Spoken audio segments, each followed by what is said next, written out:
স্বাগত সবাইকে। আজকে আর একটা টপিক নিয়ে চলে এসেছি। আজকের টপিকটি হলো ক্লাস 10-এর অর্থাৎ যারা আগামী 2027 মাধ্যমিক দেবে তাদের জন্যে তাদের জন্যে কবিতা অস্ত্রের বিরুদ্ধে গান। দশম শ্রেণীর পাঠ্য এই কবিতাটি জয় গোস্বামীর লেখা। আজকের কবিতাটি প্রথম লাইন থেকে শেষ লাইন অবধি খুব সুন্দরভাবে আলোচনা করব এবং প্রতিটা লাইনের আক্ষরিক অর্থ এবং অন্তর্নিহিত অর্থ দুটোই আলোচনা করব। তাহলে কবিতাটির প্রথম থেকে শেষ অবধি লাইনের আক্ষরিক অর্থ, অন্তর্নিহিত অর্থ আলোচনা করব। তার সাথে কবিতাটির মূল কাব্যগ্রন্থের নাম আমরা পাব এবং প্রেক্ষাপট, এগুলো নিয়ে আজকের কবিতা অস্ত্রের বিরুদ্ধে গান। কবিতাটির কবি হলেন জয় গোস্বামী। চলো আমরা কবিতাটি কথা না বাড়িয়ে স্টার্ট করি। প্রথম থেকে শেষ অবধি কিন্তু মন দিয়ে এই কবিতাটি দেখবে। এই আজকের আলোচনাটা খুব ইম্পর্ট্যান্ট। দেখবে তবেই না তোমরা বুঝতে পারবে। কবিতা কিন্তু কঠিন নয়, ভালো করে শুনলে বুঝলে মন দিয়ে তোমাদের খুবই সহজ লাগবে। চলো স্টার্ট করি। অস্ত্রের বিরুদ্ধে গান কবিতাটি। তাহলে অস্ত্র বলতে আমরা তো নানা রকম অস্ত্র বুঝি, যে এখানে দেখো একটা বন্দুকের ছবি দেওয়া আছে, তাহলে বন্দুক অস্ত্র হিসেবে ব্যবহার করা হয়। তো তার বিরুদ্ধে গান বলতে আমরা কি মনে করছি, চলো দেখি।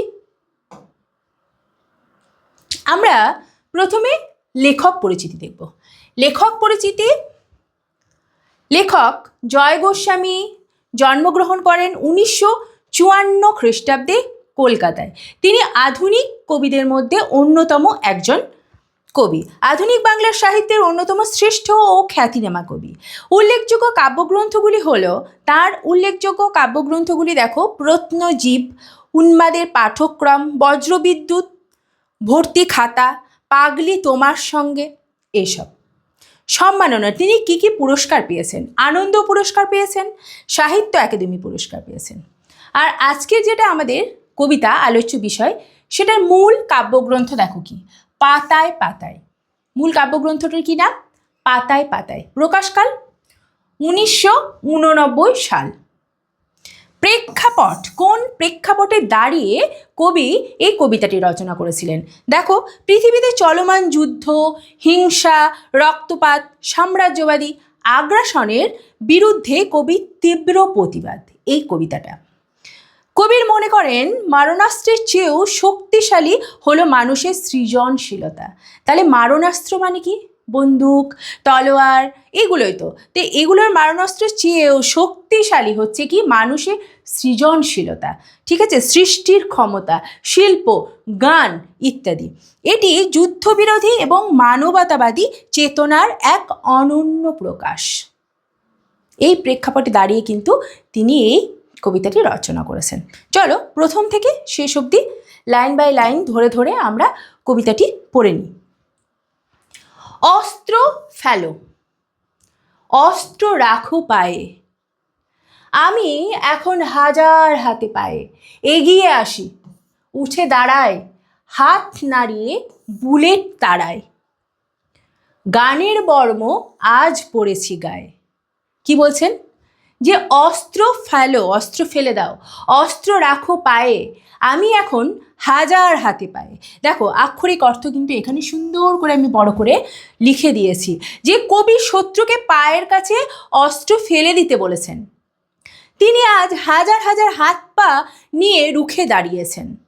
তিনি হাত নেড়েই বুলেটের মতো মারণাস্ত্র তাড়িয়ে দিতে পারবেন, কারণ আজ তিনি গানের গায়ে কি করেছেন? গানের বর্ম পড়েছেন। বর্ম মানে কি? রক্ষা কবচ। এক হাতে তলোয়ার থাকে আর এক হাতে থেকে বর্ম, এভাবে ধরে তলোয়ার সামনের জন যদি অ্যাটাক করতে আসে তাহলে বর্ম দিয়ে রক্ষা করি এবং তলোয়ার দিয়ে আঘাত করি, তো ওটা হচ্ছে বর্ম। ঠিক আছে? কি বলেছেন? অস্ত্র ফেলো, অস্ত্র রাখো পায়ে, আমি এখন হাজার হাতে পায়ে এগিয়ে আসি। উঠে দাঁড়ায়, হাত নাড়িয়ে বুলেট তাড়ায়, আর কি করে গানের বর্ম আজ পড়েছি গায়ে। অন্তর্নিহিত অর্থ দেখো আমরা এখানে বুঝবো এই 4টে লাইনের কি। কবি সমগ্র মানব জাতির প্রতিনিধি হয়ে যুদ্ধের বিরুদ্ধে তিনি রুখে দাঁড়িয়েছেন। হাজার হাত পা হলো এখানে কিসের সংকেত? সাধারণ মানুষের, সমষ্টির, সমস্ত মানুষের সম্মিলিত শক্তির প্রতীক হচ্ছে হাজার হাত পা। একটা মানুষের তো হাজারটা হাত পা হয় না, তাহলে সম্মিলিত শক্তির প্রতীক হাজার হাত পা মানে। হিংসা ও অস্ত্রের বিরুদ্ধে শিল্পের বা গানের যে শক্তি, তিনি সেই অসীম শক্তিকে বলেছেন, বুঝিয়েছেন। গান বা শিল্প চেতনা মানুষের আত্মার বর্ম, যেটা কি করে, রক্ষা করে আমাদেরকে, যা বুলেট বা ধ্বংসাত্মক শক্তিকে প্রতিহত করার নৈতিক সাহস যোগায়। ঠিক আছে, আমরা এই 5টা লাইনে কিন্তু এটাই বুঝলাম, আক্ষরিক অর্থও বুঝলাম, তার সাথে সাথে কি বুঝলাম, অন্তর্নিহিত অর্থটা। পরে কি বলেছেন দেখো, এখানে আমি আবার যদি কেউ অসুবিধা হয়, বর্ম কথার অর্থ কিন্তু এখান থেকে দেখে নিতে পারো। আমি বলেও দিচ্ছি কি, রক্ষা কবচ, কোন জিনিসটা ধরে রক্ষা মানে করে মানুষ, রক্ষা হয়, এই যে এরকম টাইপের দেখতে হয়। তোমরা দেখবে যুদ্ধর সময় বা যখন টিভিতে যুদ্ধ বা ওই সংক্রান্ত কিছু দেখায়, তখন কিন্তু তোমরা দেখতে পারবে যুদ্ধের সময় শরীরে রক্ষার পোশাক যখন পরা হয়, সেটাই হচ্ছে বর্ম। ঠিক আছে, তারপর লাইনগুলো কি আছে আমরা দেখব। গান তো জানি একটা দুটো, আঁকড়ে ধরে সে খড়কুটো। মানে গান আমি একটা দুটোই জানি, খুব একটা বেশি গান জানি না, খুব বেশি গান আমার জানা নাই, কিন্তু যে গান আমরা 2-1টা জানি সেটাই খড়কুটোর মতো আঁকড়ে ধরে থাকি। খড়কুটো বলতে কি বোঝানো হয়, যখন একটা সম্বল, সেই সম্বল হিসেবে খড়কুটোকে, পাখি খড়কুটি নিয়ে যেমন নিজের ঘর তৈরি করে, সম্বল, ঠিক এই গানটাই হলো, আমার একটা দুটো গানই হলো সম্বল, খড়কুটোর মতো। রক্তমুছি শুধু গানের গায়ে, মাথায় কত শকুন বাচিল, আমার শুধু একটা কোকিল। রক্তমুছি কি করি, রক্তমুছি শুধু গানের গায়ে, মানে কি আমি ওই গানটাকে ধরেই খড়কুটোর মতো করে সম্বল করে ধরে আছি, আর তার চারপাশে যে রক্তপাত, ক্ষত, ওগুলো সব কিন্তু মুছে ফেলি কিসের দ্বারা, গানের মাধ্যমে। আমার যে কষ্ট, ক্ষত, যে দুঃখ, সেগুলো রক্ত পড়ছে, ঝরছে, সেগুলো আমি সব কি মুছি, এই গানের মাধ্যমে, এই শিল্পের মাধ্যমে আমি কিন্তু সমস্ত কিছু ধুয়ে মুছে দিই। মাথায় কত শকুন বাচিল, তাহলে মাথায় কি উড়ে বেড়ায়, এই যে উড়ে বেড়াচ্ছে শকুন চিল। শকুন বা চিল কিসের প্রতীক বলো তো? এখানে মৃত দেহ বা মৃত প্রাণী এইগুলোকে খায় হচ্ছে তোমার শকুন বা চিল। মৃত্যু ও সুযোগ সন্ধানী যুদ্ধবাজ শক্তির প্রতীক হচ্ছে এই শকুন বা চিল। তো তারা যেমন কি করে, মাথার ওপরে শকুন বা চিল উড়ে বেড়ায়, ঘুরে বেড়ায়, ঠিক আছে, সুযোগ সন্ধানী সাম্রাজ্যবাদী যুদ্ধ বাজদের প্রতীক হিসাবে তারা ঘুরে বেড়ায়। কিন্তু আমার কাছে কি আছে, শুধু একটা কোকিল। কোকিল হচ্ছে কি বলতো, অন্যদিকে কোকিল হলো কিসের প্রতীক, একটা বিশুদ্ধতা, বসন্ত, সৃষ্টির প্রতীক হচ্ছে কোকিল, যার খুব সুন্দর গান গায় কোকিল, বসন্তকালে ঘুরে বেড়ায়। হ্যাঁ, তো এটা শক্তিশালী যতই হোক না কেন, মানে এই যে সুযোগ সন্ধানী শকুন বাচিল যতই শক্তিশালী হোক না কেন সাম্রাজ্যবাদী, আমার কাছে কিন্তু একটা মৃত্যুঞ্জয় অস্ত্র রয়েছে, সেটা হলো কি, কোকিল, যে গান বাঁধবে সহস্র উপায়ে, অর্থাৎ হাজার উপায়েও সে কিন্তু গান বাঁধবে। যেভাবেই হোক না কেন, সে সৃজনশীল শিল্পের অনন্ত শক্তি কিন্তু মৃত্যুঞ্জয়ী। তাহলে এই স্ট্যান্ডার আমরা কি দেখলাম, যে খড়কুটো হলো ধ্বংসের মাঝে কবির সামান্য অথচ দৃঢ় আশার প্রতীক। শকুন বা চিল হলো সুযোগ সন্ধানী, হ্যাঁ, সাম্রাজ্যবাদী ও যুদ্ধর প্রতীক, যারা মানুষের মৃত্যু ও ধ্বংস নিয়ে উল্লাস করে। কিন্তু অন্যদিকে আমার কাছে আরেকটি অস্ত্র রয়েছে, কি, সেটা হলো কোকিল, যে কিসের প্রতীক, বসন্ত, সৃষ্টির, হ্যাঁ, বিশুদ্ধতা ইত্যাদির প্রতীক। যে ধ্বংসকারী সময়েও এই শক্তিশালী কোকিল কিন্তু হাজারো উপায়ে সে কিন্তু গান বাঁধবে, সে সৃজনশীল, সে শক্তি, তার ক্ষমতা, সে মৃত্যুঞ্জয় হিসেবে কিন্তু শিল্পীর সৃষ্টি করবে। এটা হলো আমাদের এই কটা লাইনের প্রতীক। তাহলে কবি এত সুন্দর করে যে ধ্বংসের সাথে সাথে যে আমাদের শক্তি, আমাদের যে চেতনা, আমাদের যে তোমার সৃষ্টি, সৃজনশীলতা, তার যে এত সুন্দর উদাহরণ সমান্তরালভাবে দিয়েছে, ভাবাই যাচ্ছে না। তারপর দেখো আমাদের শেষ স্ট্যাঞ্জা। কবিতাটি কিন্তু খুব একটা বড় নয়, ছোটই কবিতা। খুব সুন্দরভাবে মন দিয়ে ধৈর্য ধরে তোমরা এটা যদি দেখো, শোনো, তাহলে কিন্তু খুব ভালো লাগবে। আর সাথে সাথে অল্প সময় দিলেই তোমরা কবিতাটা খুব ভালোভাবে সহজেই বুঝতে পারবে। দেখো কি আছে, অস্ত্র রাখো, আবার বলেছে অস্ত্র রাখো, অস্ত্র ফেলো পায়ে, আবার বলেছে অস্ত্র পায়ে রেখে দাও, ফেলে দাও। বর্ম খুলে দেখো আদুর গায়ে, আদুর গায়ে মানে খোলা গা, বর্মটা খুলে ফেলে দাও, আমি যে রক্ষা কবচ সেটাও খুলে ফেলে দাও। কি বলেছে, আবার বলেছেন যে অস্ত্র, কবি আবার বলেছেন কি, অস্ত্র ফেলে দিতে বলেছেন, যুদ্ধের বর্ম খুলে খালি গায়ে দাঁড়ালে দেখতে বলেছেন। কি বলেছেন, গান দাঁড়ালো ঋষি বালক, মাথায় গোজা ময়ূর পালক। তাহলে এখানে দেখো ঋষি বালক হচ্ছে কি অল্প বয়সী তপস্বী, আর ময়ূর পালক মানে ময়ূরের পাখা, ময়ূরের পালক।